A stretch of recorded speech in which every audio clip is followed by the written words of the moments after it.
আসসালামু আলাইকুম। প্রিয় দর্শক, সরকার আরও 5টা সিটি কর্পোরেশনে প্রশাসক নিয়োগ করেছে। আগে 6টা ছিল, নতুন করে আরও 5টা সিটি কর্পোরেশনে প্রশাসক নিয়োগ করেছে।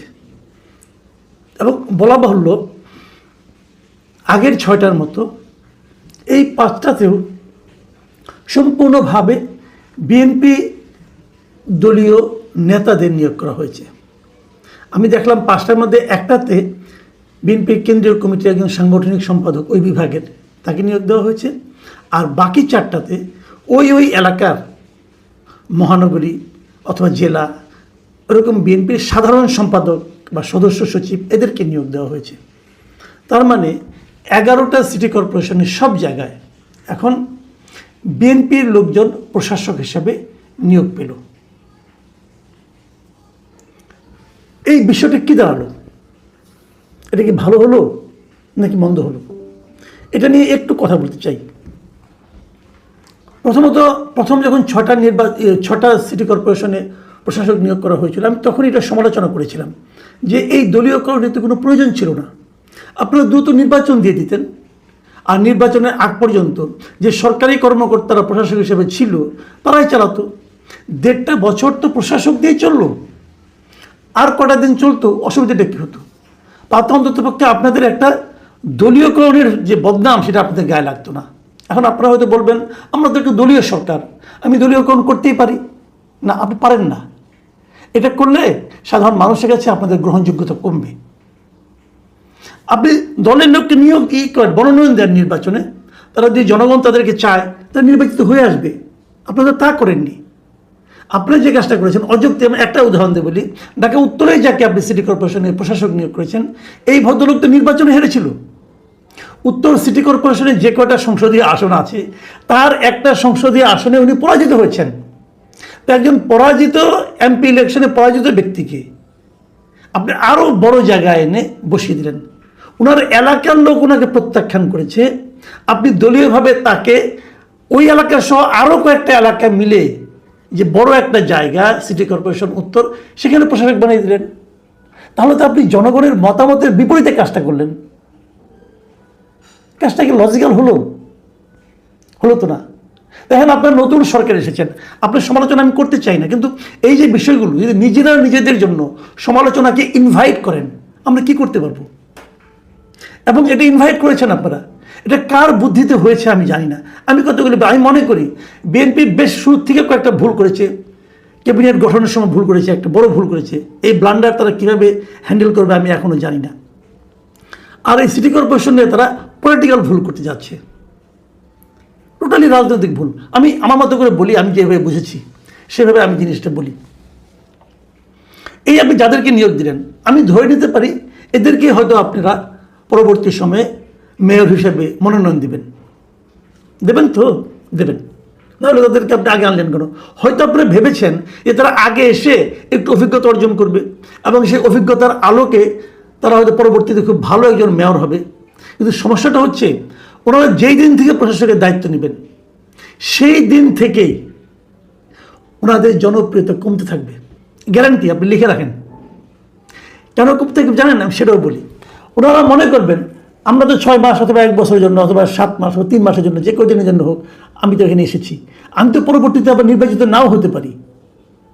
তাহলে যা কামানোর কামিয়ে নিয়ে এই সময়। এবং ওনাকে যে দেওয়া হয়েছে এটা তো সম্পূর্ণ দলীয় বিবেচনায় দেওয়া হয়েছে।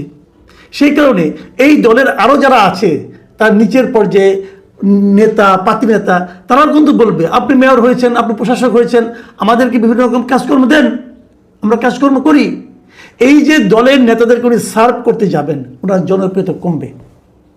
আমি আজকে এই ঘটনা দেখার পর 3টা সিটি কর্পোরেশনের সঙ্গে আমি ওখানে থাকা বিভিন্ন সাংবাদিকদের সঙ্গে আমি যোগাযোগ করেছি, এবং তারা 3জনই বলেছেন যাকে সিটি কর্পোরেশনের প্রশাসক হিসেবে নিয়োগ করা হয়েছে তাদের বিবেচনায় উনি ফিট না, উনি ফিটেস্ট না। মানে ওনার চেয়েও জনপ্রিয়, ওনার চেয়েও যোগ্য ওখানে আরও লোক আছে।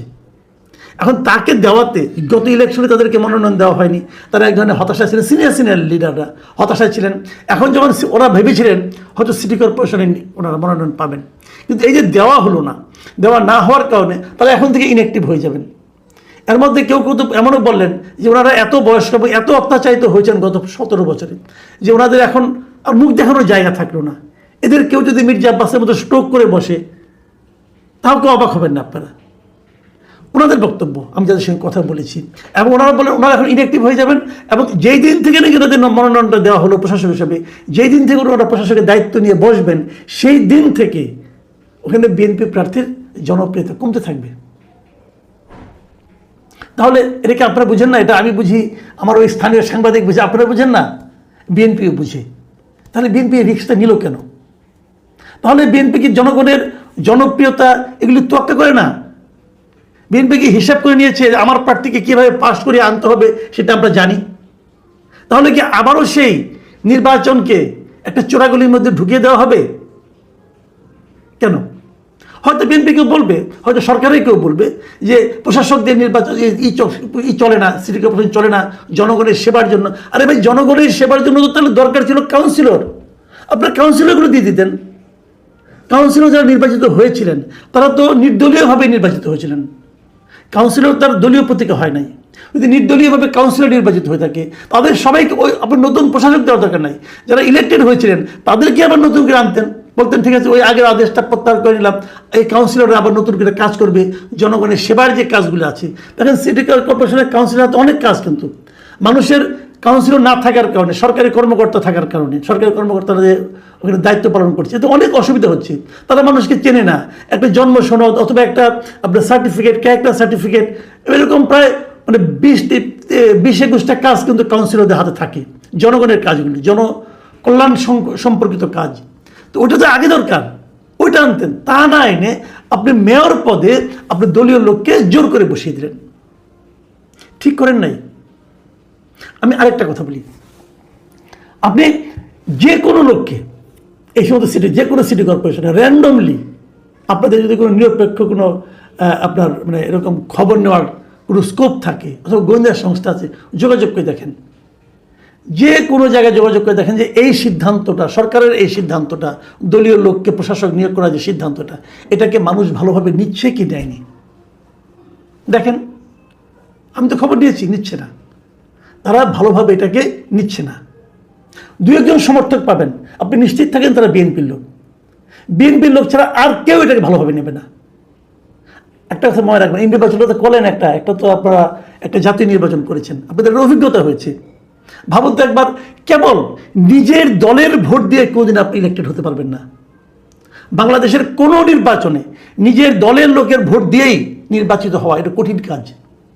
নিরপেক্ষ ভোট লাগে, যারা কোনো দল করে না তেমন ভোটটাই ডিসাইডিং ফ্যাক্টর।